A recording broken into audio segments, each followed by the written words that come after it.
What if Europe's next major crisis isn't happening in Ukraine, but in a place many people stopped paying attention to years ago? Why are streets in Northern Ireland once again filling with riots, burning vehicles, and heavily armed police? Could the region that suffered through decades of conflict be sliding back toward instability? And why are experts warning that today's violence isn't just about crime, immigration, or politics, but about deeper tensions that have been building for years? Most importantly, is Northern Ireland becoming Europe's hidden crisis? The shocking scenes returning to the streets for many people outside the United Kingdom. Northern Ireland rarely makes headlines anymore. The world assumes the conflict ended long ago. Peace agreements were signed. Political institutions were created. Violence largely disappeared. The Troubles, the bloody conflict that killed more than 3,500 people over 3 decades, seemed like history. But in June 2026, disturbing scenes suddenly returned to the streets. Riots broke out in Belfast and other areas following a brutal knife attack that quickly spread across social media. Vehicles were burned. Buildings were attacked. Police officers came under assault. Ethnic minority communities reported being targeted. Several nights of disorder forced authorities to deploy major police resources to restore order.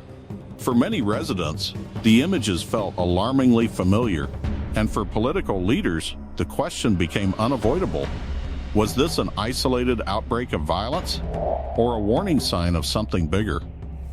What actually triggered the unrest? Every major crisis has a spark. In this case, the spark was a violent knife attack in Belfast. Graphic footage spread rapidly online. Public anger exploded. Rumors spread faster than facts. Within hours, protests began. Then came riots. Police reported attacks involving petrol bombs, stones, fireworks, and arson. Dozens of officers were injured while trying to control the unrest. Arrests quickly followed as authorities attempted to contain the violence. But here's the important point. Experts say the attack itself was not the real cause. It was merely the trigger. The deeper causes had been building for years. The immigration tension nobody wanted to talk about across Europe. Immigration has become one of the most controversial political issues of the 21st century. Northern Ireland has not been immune. Over the past 2 decades, immigration increased significantly. Workers arrived from Eastern Europe, Asia, Africa, and the Middle East. Many helped fill labor shortages. Others started businesses. Some became healthcare workers, teachers, and essential employees. But rapid demographic change also created anxiety in certain communities. Economic pressure, housing shortages, cost of living concerns, job competition fears, political frustration. These issues combined to create resentment in some areas. When the Belfast stabbing occurred, that frustration erupted. Authorities and human rights organizations later described much of the unrest as racially motivated violence, targeting immigrants and minority communities. Suddenly, what started as anger over a crime transformed into something much larger. A crisis over identity. A crisis over belonging. A crisis over the future of Northern Ireland itself. The ghost of the Troubles. To understand why this situation worries experts so much, you must understand Northern Ireland's history. For nearly 30 years, Northern Ireland experienced a conflict known as the Troubles. The conflict involved Republican and nationalist groups, loyalist and unionist groups, British security forces, and countless civilians caught in between. Bombings, shootings, riots, political assassinations. Thousands died. Tens of thousands were injured. Entire communities became divided by walls, barriers, and fear.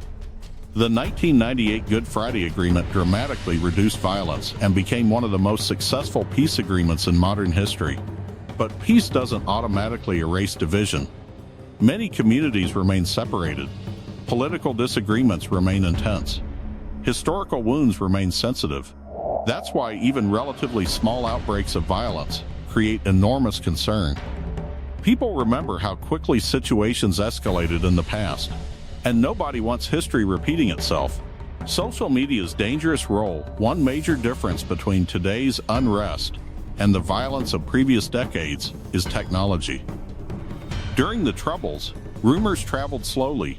Today, misinformation can spread globally in minutes. The video of the stabbing spread rapidly across social media platforms.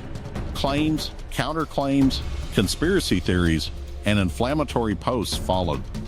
According to reports, authorities and lawmakers have raised concerns that online misinformation significantly amplified tensions and encouraged disorder. This creates a dangerous cycle. An incident occurs. Social media amplifies emotions. Fear spreads. Anger spreads. Protests begin. Violence follows. Then new videos of the violence generate even more outrage. The cycle feeds itself, and by the time facts emerge, the damage may already be done.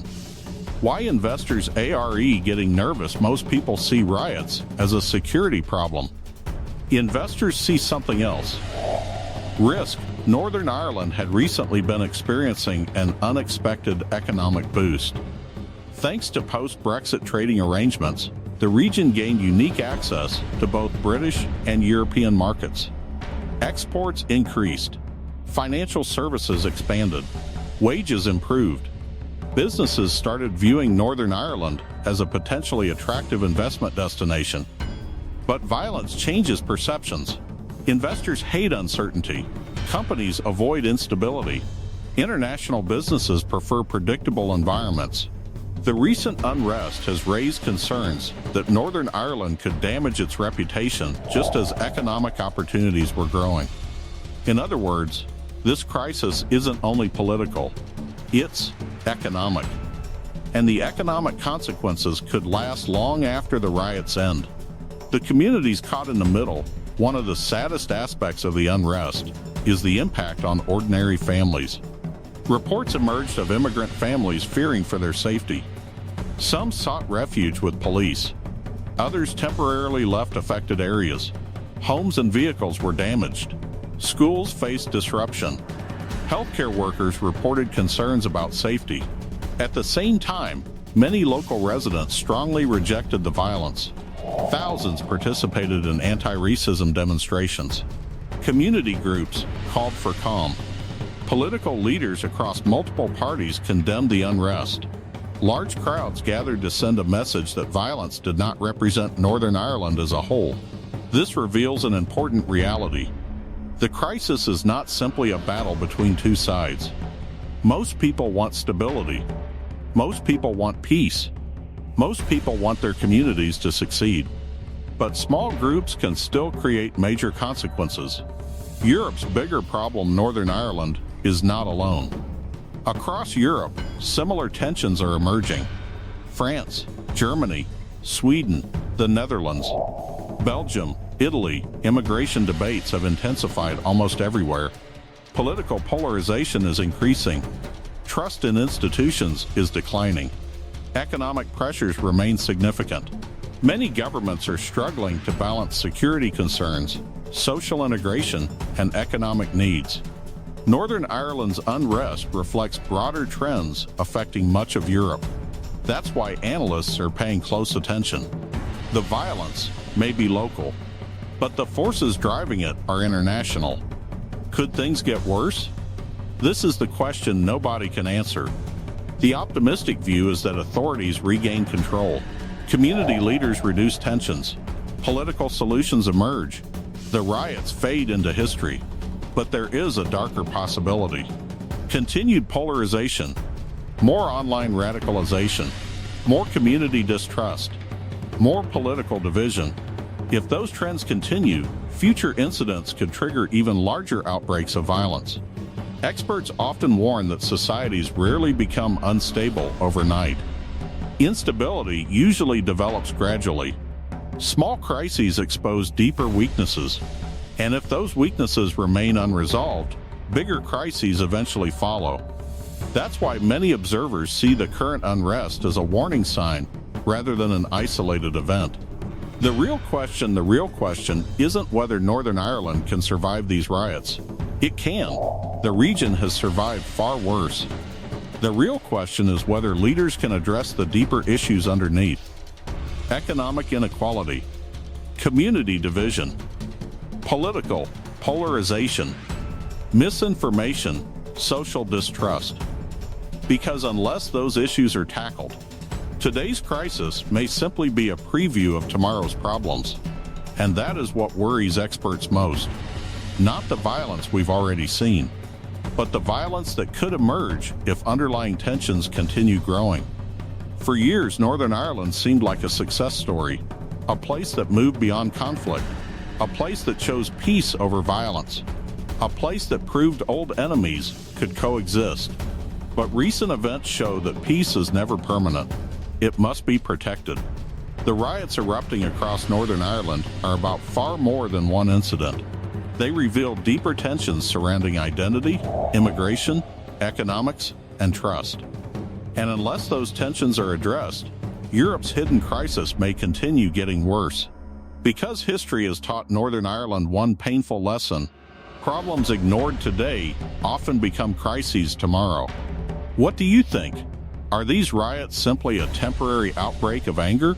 Or are they a warning sign of deeper problems facing Northern Ireland and Europe? Let us know in the comments below.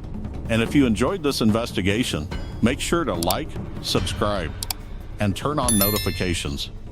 Because on this channel, we uncover the hidden crises, geopolitical secrets, global conflicts, and untold stories shaping the future of our world.